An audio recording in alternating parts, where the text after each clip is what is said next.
Hey guys, Rufy Star here back with another video. Today I'm going to review the latest chapter of One Piece, chapter 977 titled The Party Won't Start Now. It was yet another very enjoyable and hyped chapter for me. So I'm very much excited to talk about the chapter. But before we begin, do not forget to like and subscribe. Now let's begin the review. The cover story of this week's chapter, we continue exactly from where we left. Previously, we saw Goatee saving Lola, mistaking her for Siphon. This week, we finally see Siphon meeting up with Lola. We really didn't see how they found each other, or maybe it was just a mere coincidence. Anyways, they are shown to be absolutely happy to meet each other after so long, as they had tears coming from their eyes. Now, after seeing Siphon meeting up with Lola, I think Oda will continue this cover story for a little while, maybe for a few more chapters. Now, let's talk about the actual chapter. We straightly start the chapter from where we left at. We see Sunny jumping with true delight from Jinbei's return. We see Jinbei finally boarding the Sunny, making the crew complete. It really felt satisfying and great at the same time to see them together after so long. More of happiness also because of Carrot. Hopefully she joins the Straw Hats next. That would be truly epic. Moving on, we see Luffy, Nami, Carrot, Chopper, Sanji and Brook extremely happy from Jinbei's return. More than anyone else, as Jinbei was the one to risk his life for these guys' safety back in Whole Cake Island. Surprisingly, we didn't really get what actually happened with Jinbei and the Sun Pirates in Whole Cake Island. I thought Oda would be giving us a little flashback of this situation this chapter. Still, we got one confirmation from Jinbei, that the rest of the Sun Pirates are okay and they were just wounded, nothing more. He further also adds that they had a goodbye party together before he left for Wano. Next, we see Frankie and Jinbei's panel. Nami compliments Jinbei on his skills as a helmsman, talking to Frankie. Hearing that, Frankie is very happy and sort of relieved that the one joining the crew right now can really pour out the potential of his dream ship. Moving on, we see Jinbei greeting Frankie as they have not encountered each other because of Frankie's absence in Whole Cake Island arc. Hearing Jinbei's impressive compliments, we see Frankie making this cute funny face in pure delight. And to add into the joy part, we see Luffy completely immersed in happiness where he asks the crew about drinking. Usopp in the back seems to agree as he proceeds to say yes to his captain's question. However, Sanji, being the sensible one, reminds Luffy that they don't have any alcohol in their ship. But the sake lover Marimo seems to have a keen sense of smell when it comes to alcohol, as he says that he can feel it. To the next scene, we see Kinemon inviting Luffy for explaining details regarding the plan. And as rightfully said by Law, that these guys are not someone with whom you can strategize a plan. It was just hilarious to see them not caring and Law adding up to the point. As we move on, we see Sicilian, the captain of Inu's Musketeers team, jumping up to hear the details of the plan. It seems like he's going to be the one to lead the Minks in the battle.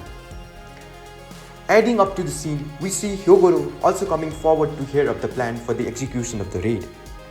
As we suspected, he is going to be the one in charge of the rest of samurais to fight. It also makes a lot of sense for an experienced guy like Hyogoro to lead up the samurais for the battle. Next, we see Law again trying to get rid of the samurais from his submarine. He really doesn't seem to be pleased giving free rides to the others, as he highlighted that in the previous as well as this chapter, saying to be quick on the details and quietly get off from his submarine, as this is not a hotel. Moving to the next panel, we finally get a briefly detailed map of Onigashima. It seems Onigashima is an island which is surrounded by mountains in all sides, only leaving the front entrance. The giant skull we see every time is actually a skull-shaped mountain. It has to be quite big as it is the main highlight of the whole island. Inside this skull-shaped mountain lies the mansion of Kaido, and to sneak inside it, there seems to be a passage on the backside of the mansion.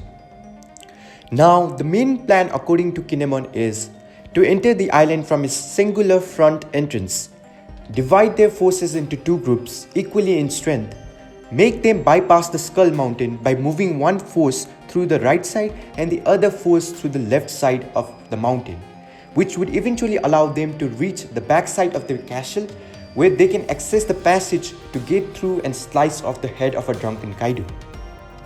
Moving on, we see Denjiro again having a very high respect and admiration for Kinemon, as he thinks that this was the fake plan to fool Kanzuru. But realizing on the fact that this was the only original plan which they also shared with Kanjuro, Kinemon seems to be absolutely stunned, which is also pointed by Raizo. Man, Kinemon's face is absolutely hilarious and pure gold. Now getting quick on the fact, Law tells them that whatever and however the plan is discussed, Kaido and his army would know that the raid is about to begin. He further adds on to say that the primary targets for the Beast Pirates are the 9 Scabbards and the worst generation trio, Luffy, Kid and Law himself. Law goes on to explain why even after making a perfect new plan, it will not help them. The sole reason would be 2 guys, Luffy and Kid, as both of them are very affronted and are not scared a bit, so the enemy will be notified because of the uproar these 2 will cause. But Law also adds on to say that their uproar is necessarily not bad and they can take an advantage of these 2 guys by indirectly making them work like bait for the rest of the rebellion. They can easily move on as they have intended, again, that being rounding up to the backside passage from 2 sides, right and left. After hearing the complete strategy, Sicilian asks Law about the roles the 9 Scabbards will be playing. Answering to that, Law explains that there is only a seaway being inside the front entrance of Onigashima. If they can successfully bypass the land area, they can avoid the whirlpools which prevents them from landing. And after that, Law can simply send them to the point with his ability. Interestingly, the journey of bypassing through the sides of the island don't seem to be an easy task from the sea, as there are giant deadly whirlpools in the way of getting to the backside of the island. But as good as the plan is, Kinemon reminds Law that he has to lead up the troops. And supporting on to this fact, Denjiro tells Law that they had to take the mountain routes, one in the right and the other in the left side. Also understanding and agreeing to the plan, Asura is determined to cut down Kaido with all of their might. Finally, when the plan becomes solid and movable, realizing this, Kinemon is so much relieved that his face depicts it all over. Again, that face was too bold. We have been seeing this humorous face expressions in Wano throughout, and they are just so satisfying and good. I have to hand down it to Oda for playing it so perfectly. We don't call him Goda for no reason. Now we move on to Law again. And as he expected before, the Straw Hats are already on the move as they already get up to the entrance point. Truly, they really don't care about a thoughtful plan. They do their own thing. They are always pure, plain and straight. That is one absolute fact that I really love about Straw Hats. Not getting into complicated stuffs and always doing their job. Amazing. Moving to the next panel, we see an explosion outside of the entrance. We're hearing Luffy's voice. On that note, Denjiro reminds himself and the others about the guardians who reside at the port of the island. It seems the port at the front side forms a small fortress where soldiers gather up and celebrate at the night of the fire festival. Hearing the talks of Denjiro, it really seems to be a big problem if they found out. Also hearing that Kinemon and the others are worried about Luffy and his actions. But to Kinemon's surprise, Luffy is shown to defeat a guardian completely in just one shot, following up with Jinbei, Zoro, Brook, Robin, Sanji and Frankie defeating each of their foes easily. For me, these were the best moments in this chapter. Seeing the Straw Hats in a total badass way is just so amazing and so much satisfying. Each and every one of them looked so cool. It just made me smile. Especially Zoro and Sanji were looking so much cooler. And I was pumped up for a second there. Moving on, as not surprising at all, the trio opposite of the monster trio, Usopp, Nami and Chopper are hiding while also spectating the fights, complimenting and cheering their friends to move forward. It was equally funny and enjoyable as the rest to see them like that. It just took me to those old moments that we all like. In simple words, it was truly epic and fun. To the next panel, we see the samurais in a shocked state after witnessing the Straw Hats' way of doing things. Also, what we see next is truly epic and amazing. We see the Straw Hats in one panel, showing the result of the aftermath of their small skirmish with the Guardians. Luffy, as always, is making the situation lighter as he proceeds to say to Kinemon that they beat them up because they were enemies, while also laughing at the same time. We also see a very joyful panel of Zoro, who is excited after he finds out sake to drink on. Damn, it means that Zoro has a special ability, the ability to feel alcohol. Seeing this, the Scabbards are very surprised as the Guardians were the first difficult task to overcome in their eyes. But it turned out to be an absolute success because of Straw Hat's charge. We then move on to see Luffy and the rest of the crew about to drink up to celebrate Jinbei's joining the crew. Back to Kinemon and the rest, we see them being very grateful and appreciative towards the Straw Hats as they were able to neutralize the Guardians, the first problem for them to bypass and reach their boats to Onigashima. Also seeing the impressive performance of the Straw Hats, the rest of the rebellions are more excited and ready to face the enemies head-on than before. Now again coming back to Luffy. He stops the celebration that they were about to have and proceeds to make a new plan. The plan to have the biggest banquet ever after winning the war, where they eventually will defeat Kaido, Big Mom and Orochi. Following to Luffy's plan, the rest of the crew absolutely agrees with him and proceeds to move on to the raid. But suddenly we hear Kid's voice, who is right behind the Straw Hats. I'm surprised that he was not aside Luffy fighting the Guardians. But I guess Oda just wanted to show the Straw Hats' way of doing things once again. The other thing also for me that highlights is Kid is going to be someone who is always going to be behind Luffy. Anyways, Kid is determined to take Kaido's head off by himself, as he goes on to say that he wouldn't let anyone do it in his place. Now, we finally see Killer after quite a while. He was not shown for a while, so I was keen to know what was he doing. But we saw a panel of him in his original avatar now, though he still is not cured, as we know for now it is not possible.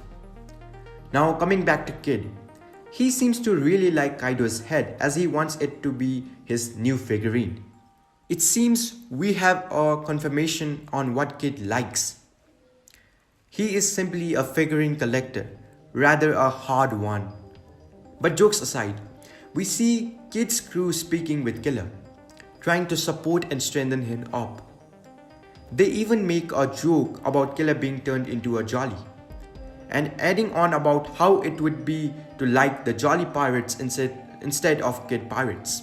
It was definitely a very funny exchange between them.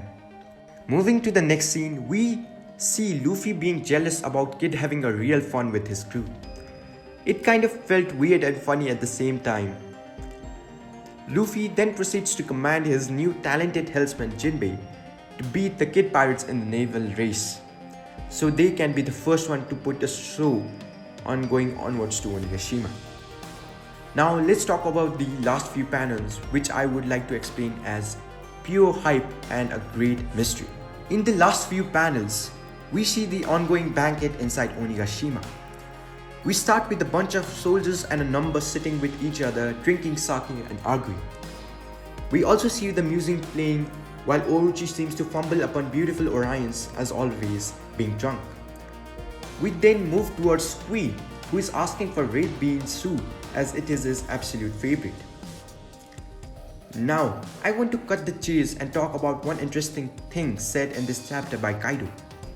It is unclear about what conversation they really were having. We have to wait for the official release to see the actual conversation. But there was one thing that was mentioned for certain, that Kaido referring to someone as his son. Now, this is something very big and was very unpredictable. This one thing, in my opinion, can change the whole face of the raid and the battle. Who really is this son Kaido is referring to? Is that his real biological son? Or is that someone he only refers to as? In my opinion, it can be anyone.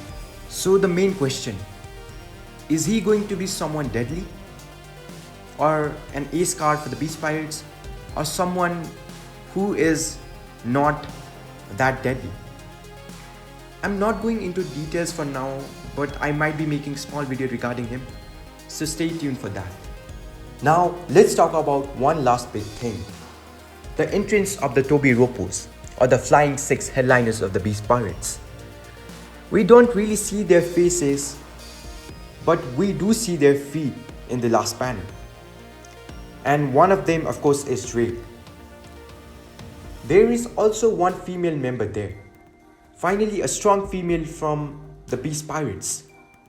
Now, upon their entrance, they seem to have asked for an audience. So I think it adds up to their hype more and more. Coming back to Kaido, it seems he wants to show the Flying Six to Big Mom first. I'm guessing he wants to show Big Mom his top tiers, as now they have made an alliance with each other. But it seems Big Mom is busy dressing up to her kimono attire.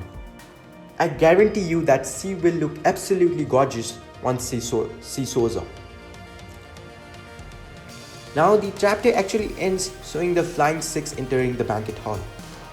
I'm absolutely excited for the next chapter to drop, to see the rest of the Flying Six members and who this son of Kaido really is. Anyways, that was it for the review. In my opinion, it was yet again a great chapter with new mysteries unfolding slowly. Let's catch up in the next video. Thank you.